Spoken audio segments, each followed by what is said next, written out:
वंदे मातरम। स्वागत है आप सबका आज की क्लास में। और आज हम सीखेंगे दशमलव संख्याओं में कैसे भाग दिया जाता है, उन्हें कैसे विभाजित किया जाता है। लेकिन इससे पहले हम सीख चुके हैं दशमलव संख्याओं को कैसे जोड़ा जाता है, कैसे बाकी किया जाता है और कैसे गुणा किया जाता है। इन सभी वीडियोस के लिंक आपको मिलेंगे नीचे डिस्क्रिप्शन में। और अब हम सीखते हैं दशमलव संख्याओं का विभाजन।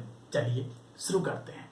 यहां हमें कुल 3 सवाल दिए हैं, लेकिन हम इस वीडियो में कुल 4 पार्ट में दशमलव संख्याओं से भाग करना सीखेंगे। और चारों पार्ट अपनी अपनी विशेषता रखते हैं। हम हर तरीके से दशमलव संख्याओं का भाग देना सीखेंगे। आप अंत तक बने रहना, क्योंकि कोई सा भी तरीका अगर आपने छोड़ दिया तो आप गलती कर सकते हैं। हम एक भी तरीका नहीं बचने देंगे। तो चलिए शुरू करते हैं। लेते हैं पहला सवाल। पहला सवाल हमें क्या कह रहा है? 0.6 और इसमें हमें भाग देना है 2 का। Very simple. क्या करना है आपको? 0.6 को लिखिए और 2 का भाग दीजिए। 2 का भाग 0 में 0 बार जाएगा, तो हमने 0 लिख दिया और 0 आएगा, कुछ नहीं बचा। अब हम उतारेंगे अगली संख्या, लेकिन अगली संख्या उतारने से पहले तो दशमलव है यहाँ पर, तो इस दशमलव को क्या कीजिए, आप उठा के यहाँ रख दीजिए।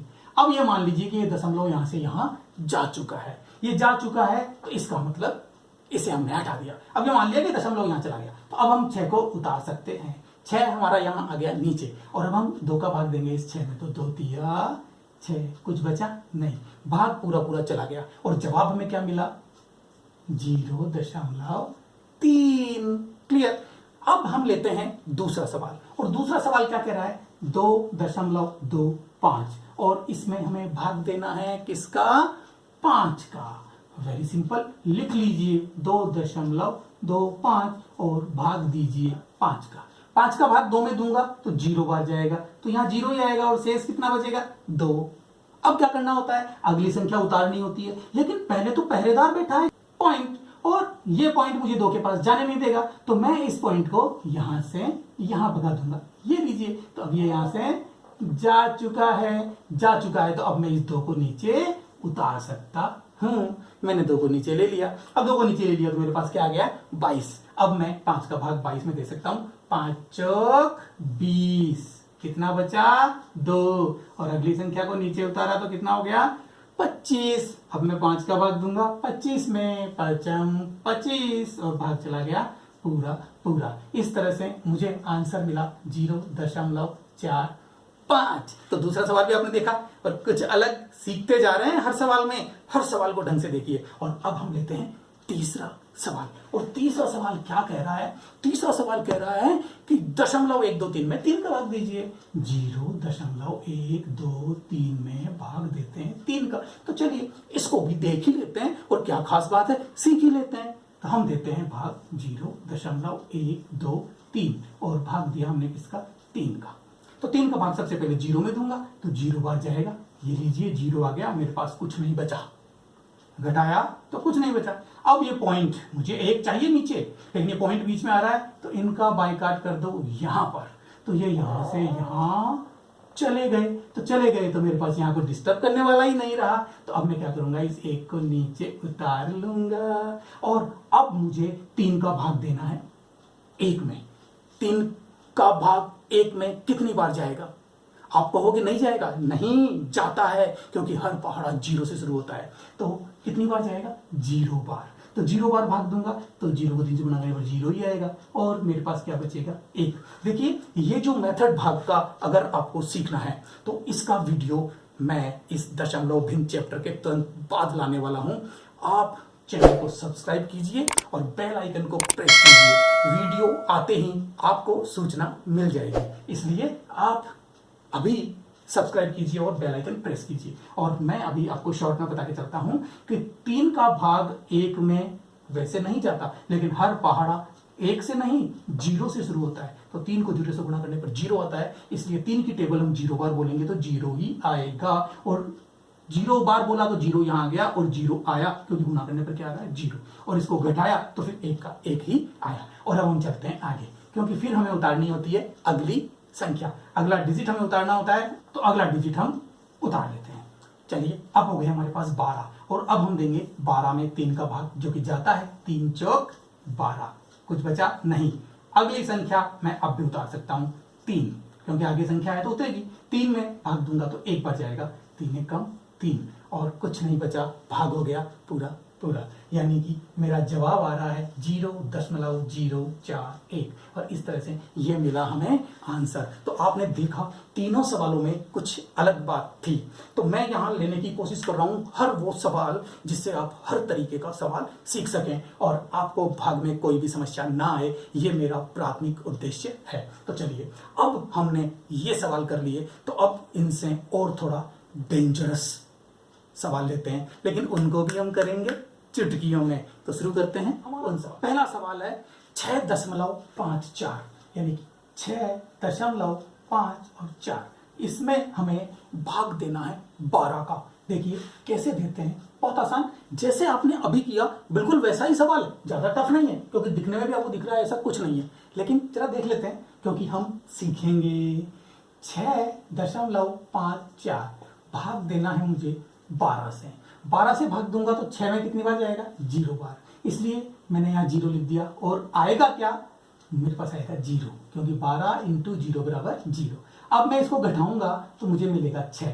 अब बीच में दशमलव आ रहा है, तो दशमलव को हम लगा देंगे यहाँ पर, और अब क्या होगा, इस 5 को मैं नीचे उतार सकूंगा। अब मेरे पास हो गया 65, तो मुझे इस 65 में भाग देना होगा। चलिए, 12 पंजे 60, 12 पंजे 60, 5 बच गया, तो अब आप 4 को नीचे उतार सकते हैं, और अब आप भाग देंगे किसमें, 54 में। तो चलिए 54 में हम भाग देते हैं, तो 12 का भाग 54 में कितनी बार जाएगा, 12 × 12, 12 × 24, 12 × 36, 12 × 48, और 12 पंजे 60। 60 तो ज्यादा होता है, इसलिए 12 × 48, कितना बचा, 6। अब मेरे पास आगे उतारने के लिए नहीं है, क्योंकि दशमलव पहले से लगा हुआ है, इसलिए मैं 0 उतार सकता हूं। तो मैंने 0 उतार लिया, और मेरे पास हो गया 60। तो अब मैं भाग दूंगा तो 12 पंजे 60, पूरा पूरा भाग चला गया। इस तरह से मुझे आंसर कितना मिला, मुझे आंसर मिला 0.545। क्लियर हुआ आपके कुछ, बिल्कुल क्लियर होना भी चाहिए। और अब सवाल थोड़ा और अलग किस्म का लीजिए। दूसरा सवाल 5.36 में हम भाग देते हैं 15 का, 5.36, और इसमें हम भाग देते हैं 15 का। जरा देखिए, इसका आंसर जरा इससे अलग आएगा, कैसे देखते हैं। 5.36 भाग दे रहे हैं 15 का। सवाल दिखने में ऐसा ही है, लेकिन थोड़ा अलग है। देखिए कैसे अलग है, 12 का भाग 5 में दूंगा तो 0 बार जाएगा, और 0 ही आएगा। मैंने 5 को उतार लिया, पॉइंट है बीच में, तो ये पॉइंट मुझे डिस्टर्ब कर रहा है, तो ये आ जाएगा यहाँ, और अब मैं 3 को उतार सकूंगा, क्योंकि मैंने पॉइंट का हिसाब कर दिया। तो 3 यहाँ आया तो 53, फिर 15 का भाग देना है, तो 15 का भाग देंगे 53 में, तो कितनी बार जाएगा, 15 दूनी 30, 15 3 45, और 15 चौक 60 होता है, तो 15 तिया 45। कितना बचा मेरे पास, 5 यहाँ और 3 यहाँ, टोटल 8 बच गया। अब मैं इस 6 को नीचे उतार सकता हूँ, तो मेरे पास कितना आ गया, 86। तो 86 आ गया, तो फिर अब मुझे भाग देना है 15 का, और 15 छिक 90, 15 छिक 90 ज्यादा होता है, तो 15 5 75, 75, तो कितने बचे बताइए, 6 और 5 11 बचे कि नहीं बचे, 11 बचे। ठीक है, अब हमारे पास पॉइंट लगा हुआ है, आगे उतारने के लिए कुछ है नहीं, तो मैं 0 उतार लूंगा। 110 में 15 का भाग कितनी बार जाएगा, 15 सत्ते 105, कितनी बार गया, 7 बार। 15 सत्ते 105, फिर मेरे पास क्या बच गया, 5। अब मेरे पास वही पॉइंट लगा हुआ है, मैं 0 एक और उतार सकता हूँ। 15 3 45, ये लीजिए 45, और कितना बचा मेरे पास, मैं वो यहां लिख देता हूं। मेरे पास बच रहा है यहाँ पर 5, और 5 बच रहा है, पॉइंट लास्ट में 0 है, तो ये लीजिए पॉइंट है, तो मैं 0 उतार सकता हूं, तो 0 उतारा 50, फिर 15 3 45, फिर 5 बचा, पॉइंट है 0 50, फिर 15 3 45। इस तरह से मैं ये देख रहा हूं कि ये जो भाग है वो रुक ही नहीं रहा, ये तो 3 3 3 आता ही जाएगा। तो इसके लिए हम क्या करते हैं, 3 डॉट लगा देते हैं, और 3 डॉट लगाने का मतलब ये है कि ये 3 3 3 3 3, यानी कि भाग आगे जाए ही जा रहा है, इसका कोई अंत नहीं है। तो चलिए, ये जो दशमलव संख्या आपको यहाँ देखने को मिल रही है, इसे बोलते हैं अशांत दशमलव संख्या। क्या बोलते हैं, अशांत दशमलव संख्या, नॉन टर्मिनेटिंग नंबर। चलिए इस सवाल का आंसर लिखते हैं, 0.3573 3 और 3 के ऊपर लगा लेते हैं बार। इस बार का मतलब यह है कि ये जो 3 है वो कंटिन्यू बार बार 3 ही 3 3 ही 3 3 ही 3 3 ही 3 आएगा, यानी कि भाग हर बार 3 बार ही जाएगा। तो इसको हम इस प्रकार से भी लिख सकते हैं और इस प्रकार से भी लिख सकते हैं। और अगर आप इसे ढंग से समझना चाहते हैं और विस्तार से समझना चाहते हैं तो देखिए हमारा इसका पार्ट दशमलव संख्याओं के प्रकार, आपको उसमें अच्छे से समझ में आ जाएगा। चलिए, ये सवाल इसलिए स्पेशल था। और अब हम लेते हैं कुछ अलग प्रकार के। इस प्रकार से हमने गुणा में सीखा था कि एक संख्या को हमने 10, 100, 1000, 10,000 से गुणा किया था। तो उसी प्रकार से हम यहाँ ये देखेंगे कि एक दशमलव संख्या को अगर 10, 100, 1000, 10,000 यानी कि 10 के गुणक से भाग दिया जाता है तो क्या प्राप्त होता है। देखिए, इसका बहुत ही यूज है, क्योंकि जब भी आप इकाइयों को चेंज करते हैं, किलोग्राम को ग्राम में, ग्राम को किलोग्राम में, तो ये गुणा और भाग दोनों का यूज होता है। इसलिए इनका सीखना बहुत जरूरी है। ये इकाइयां आपका 10th क्लास तक पीछा नहीं छोड़ती है। इसलिए देखिए कैसे करते हैं। 63.4 इसको हम गुणा करते हैं एक बार 10 से, फिर हम 63.4 को गुणा करते हैं 100 से, फिर हम 63.4 को गुणा करते हैं 1000 से, और 63.4 को गुणा करते हैं 10,000 से। मैं इतना ही लेता हूं, आगे आप प्रैक्टिस कर लीजिएगा। तो देखिए जवाब क्या आता है। बहुत आसान है। सॉरी, मैंने तो यहां गुणा लिख दिया। अरे गुणा नहीं सर, गुणा तो पिछले वीडियो में देख लिया। अब तो भाग कीजिए। तो हमें क्या करना है, भाग करना है। तो ये लीजिए, बहुत आसान है, मैंने चेंज कर दिया। अब हम करते हैं भाग। तो देखिए 10 का भाग कैसे देंगे। इसको हम ऐसे भी लिख सकते हैं 63.4, और भाग का मतलब होता है ये, क्योंकि भाग का चिन्ह ऐसे ही तो बनता है। इसकी जगह कोई संख्या और इसकी जगह भी कोई संख्या और बटाया गया, इसीलिए तो इसको भाग बोलते हैं। इसको ऐसे लिख सकते हैं। तो जब भी भाग करना हो तो ऐसे भाग को हम इस प्रकार से लिख सकते हैं। तो चाहे ये हो चाहे ये हो, सवाल एक ही है। जवाब कैसे आएगा, देखिए जब 63.4 में 1 का भाग देंगे, हम सबसे पहले क्या करेंगे, इस 0 को तो छोड़ेंगे और 1 का भाग देंगे। 1 का भाग देने पर हमें हमेशा वही संख्या प्राप्त होती है। तो 1 का भाग जब इसमें देंगे तो हमें क्या प्राप्त होगा, 63.4। ध्यान दीजिए अब आगे क्या होगा, यानी जब 10 का भाग करूंगा, एक 0 से भाग में इसमें और दूंगा, तो ये जो 0 नीचे है इसका जब मैं भाग दूंगा तो ये दशमलव किधर चलता है, इधर। किधर चलता है, जब भी इनका भाग दिया जाता है तो दशमलव इधर भागता है। ये जो दशमलव लगा हुआ है ना, वो किधर भागेगा, इधर भागेगा। इधर कितने स्थान तक भागेगा, जितने 0 होंगे उतने स्थान तक भागेगा। यहाँ कितने 0 हैं, 1 0, तो ये दशमलव यहां से जंप करके कहां जाएगा, यहां, यानी ये दशमलव यहां के बजाय कहां लगेगा, यहां लगेगा। तो मेरा जवाब क्या हो गया, 6.34। इसी प्रकार से अब आप इसको देखिए, जब मुझे 100 का भाग देना है तो सबसे पहले मैं दूंगा इस 1 का भाग, और 1 का भाग इसमें दूंगा तो मुझे क्या मिलेगा, 634। और 2 0, तो 2 0 का मतलब ये दशमलव जो यहां है वो 2 स्थान जंप करेगा, 1 और 1 2, यानी कहां लगेगा, यहां पे। तो मैं इसे लिखूंगा, यहां पर तो ये ऑलरेडी है, 1 स्थान और 2 स्थान कूद के कहां जाएगा, यहां पे। यहां पे दशमलव लिखने का मतलब है मुझे यहां 0 लिख देना चाहिए। तो ये आ गया मेरा भागफल। Very good. इसी प्रकार से अब हम यहां भी जब 1 का भाग देंगे तो हमें मिलेगा 634। लेकिन यहां 0 कितना है, 3, तो दशमलव कितने स्थान भागेगा, 3 स्थान भागेगा। अभी दशमलव कहां है, यहां है, तो यहां से कहां जाएगा, 1 2 3, और यहां लग जाएगा दशमलव। लेकिन यहां तो कुछ है ही नहीं, अजी नहीं है, तो हम यहां 0 लगा देंगे। क्लियर। जब भी ऐसी सिचुएशन हो तो ये काम करते हैं। तो हमारा जवाब आ गया 0.0634। ये हो गया आपका भाग। और जब इसका भाग देंगे तो भी यही होगा कि ये दशमलव भागेगा कितने स्थान, 4 स्थान, तो 2 तो ये रहे, 2 0 आ जाएंगे। मैं डायरेक्ट लिख दूं, ये दशमलव के बाद कितने स्थान होने चाहिए, 2 तो ये रहे, 2 नए स्थान चाहिए, तो नए स्थान हम क्या लगा सकते हैं, 0, और आगे संख्या को लिख दीजिए 634। देख लीजिए 1 का भाग दिया तो 634 आया, दशमलव यहां था, 4 स्थान भागा, 1 2 3 और 4, और यहां के बैठ गया। ये हो गया हमारा आंसर। तो इस तरह से आप भाग देकर इनका आंसर इजीली निकाल सकते हैं, और ये हमारे काम आता है यूनिट्स को कन्वर्ट करने में, इकाइयों को चेंज करने में। चलिए अब हम इसी में कुछ और प्रकार का भी एक सवाल लेते हैं। देखिए वो सवाल क्या कहता है। वो सवाल ये कहता है कि मान लीजिए 63.4 है और इसमें हम भाग दे रहे हैं 200 का, तो क्या आएगा, है ना अच्छा सवाल। अब आप 2 से डायरेक्ट भाग दे दीजिए 634 को, आप इसे यूं भी लिख सकते हैं 63.4 भाग 200। तो पहले आप 2 का भाग दे दीजिए, 2 का भाग इसमें दूंगा तो 100 बार जाएगा, और 2 का भाग इसमें दूंगा तो कितनी बार जाएगा, 2 तिया 6, ठीक है। फिर 2 का भाग 3 में दूंगा तो 2 एकम 2, 1 बचा तो 14, तो 2 सत्ते 14 यानी 317। अब क्योंकि 2 जीरो है तो पॉइंट जो कहां है, पॉइंट जब हमने भाग दिया तो पॉइंट कहां आया, दोबारा देखिए आप, हमने 2 का भाग दिया तो 2 तिया 6, फिर 2 एकम 2, 1 बच गया, 4 उतारने से पहले पॉइंट लगेगा, तो ये पॉइंट, और 14 2 सत्ते 14 यानी 31.7।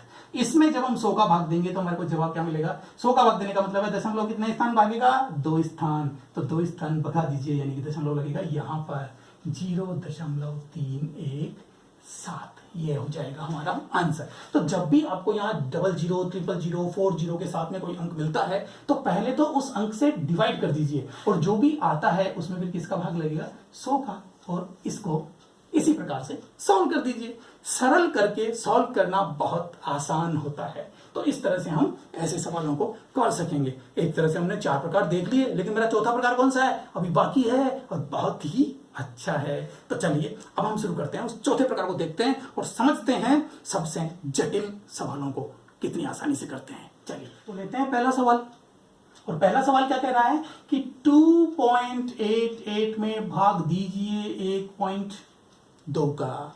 तो भाग देने के लिए हम सबसे पहले इसे लिखेंगे ऐसे, 28.8 है भाई, मैंने गलत लिख दिया, आप इसे सुधार लीजिए, क्लियर है। तो इसे हम लिखेंगे ऐसे, क्लियर। अब आपको क्या करना है, इनको गुणा करना है। किससे गुणा करना है, समान संख्या से गुणा करना है, ताकि दशमलव हट जाए।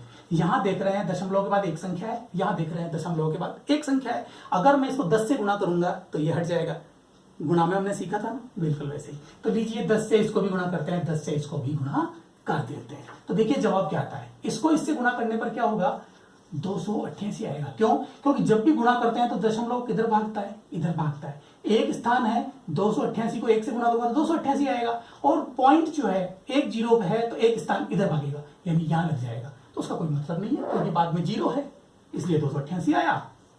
और यहां क्या आएगा, 12, क्या आया 12, क्योंकि एक पॉइंट के बाद एक स्थान, 1 0 है इसलिए 12। और अब आप 12 का भाग 288 में दे दीजिए, क्या मिलेगा आपको, आंसर मिलेगा 24। क्लियर है। तो आप इसे स्वयं सॉल्व कर दीजिएगा, मैं चलता हूं आगे। और दूसरा सवाल में क्या कह रहा है, दूसरा सवाल में कह रहा है कि 8.96 में भाग दीजिए किसका, 1.6 का। तो इसको भी कैसे लिखेंगे ऐसे लिखेंगे 8.96 यानी 8.96, और ये 1.6, और इसको भी गुणा करना है, इसको भी गुणा करना है। सवाल ये उठता है किससे करूं, यहां 2 स्थान है तो 100 से करूंगा तब हटेगा, और यहां 10 से करूंगा तो हटेगा। लेकिन मुझे गुणा 10 से करूं कि 100 से करूं, क्योंकि दोनों को समान संख्या से गुणा करना है। या तो मैं दोनों को 100 से गुणा करूं या दोनों को 10 से गुणा करूं। तो जिधर दशमलव के बाद ज्यादा स्थान होते हैं उस संख्या से आप दोनों को गुणा कर दिया कीजिए। तो यहाँ 100 है तो यहाँ भी किससे गुणा करेंगे हम, 100 से, और 100 से गुणा करने पर क्या मिलेगा, 896। आपने पिछले ही वीडियो में सीखा है ये तो। और 1.6 को 100 से गुणा करूंगा तो क्या मिलेगा, 160। अब क्या करूंगा मैं, सबसे पहले इसमें 16 का भाग दे दूंगा। तो 16 का भाग दूंगा तो मुझे मिलेगा 56, तो यहां और 10 यहां, और इसको सोल्व करूंगा तो क्या मिलेगा, 5.6। ये आ गया हमारा आंसर। अब आप लीजिए तीसरा सवाल, क्योंकि भाग देना आप सीख चुके हैं अब तक, इसलिए मैं भाग देके नहीं बता रहा हूं, आता है ना। हाँ बिल्कुल, अब तक मैंने इतने सवाल किए, समय बर्बाद करके क्या फायदा, जो चीज आपको आती है। चलिए लेते हैं हम नेक्स्ट सवाल, और नेक्स्ट सवाल हमारा क्या कह रहा है, 8 में हमें डिवाइड करना है, 8 को हमें डिवाइड करना है 0.2 से। तो देखिए कैसे होगा, ये लिखा 8, ये 0.2, तो दोनों को गुणा कर दीजिए किससे, पॉइंट के बाद एक स्थान है, इसे भी 10 से और इसे भी 10 से, क्योंकि दोनों को समान संख्या से गुणा करना है। यहां चाहे पॉइंट में कुछ हो चाहे ना हो। तो 8 को 10 से गुणा किया तो 80, और 2 को 10 से गुणा किया तो 2, पॉइंट 2 को 10 से गुणा किया इसलिए 2 आया। और 2 से जब 80 में भाग देंगे तो कितना आएगा, 40, जो कि हमारा आंसर है। अब आप एक सवाल और ले लीजिए, बहुत अच्छा सवाल है। देखिए हम देते हैं 4 में भाग, और भाग किसको देते हैं 0.125, है ना, थोड़ा सा अलग। चलिए बहुत आसान है, 4 में भाग दीजिए किसका 0.125 का। तो बताइए, फटाफट बताइए आप किसको गुणा करेंगे। यहाँ 3 स्थान है, इसलिए हम इसको भी 1000 से गुणा करेंगे और इसको भी 1000 से गुणा करेंगे। यहाँ गुणा करने पर हमें क्या मिलेगा, हमें मिलेगा 4000, और यहाँ गुणा करने पर क्या मिलेगा 125, और इसको आप डिवाइड तो कीजिए, आंसर क्या मिलता है बताइए बताइए। आप इसको डिवाइड करोगे तो आपको आंसर मिलेगा 32, और इस तरह से हमारे दशमलव के विभाजन की प्रक्रिया होती है पूरी। और हमने हर तरह का सवाल ले लिया है जिसमें दशमलव संख्या का विभाजन होता है। तो आपको क्या करना है कि ऐसे बहुत से सवालों का अभ्यास करना है, और आप जितना ज्यादा अभ्यास करेंगे आपका कंसेप्ट उतना ही ज्यादा क्लियर हो जाएगा। तो समझ में आया? अगर आपके ये समझ में आया तो फिर लाइक बनता है, शेयर कीजिए और दोस्तों को भी बताइए। Okay, bye.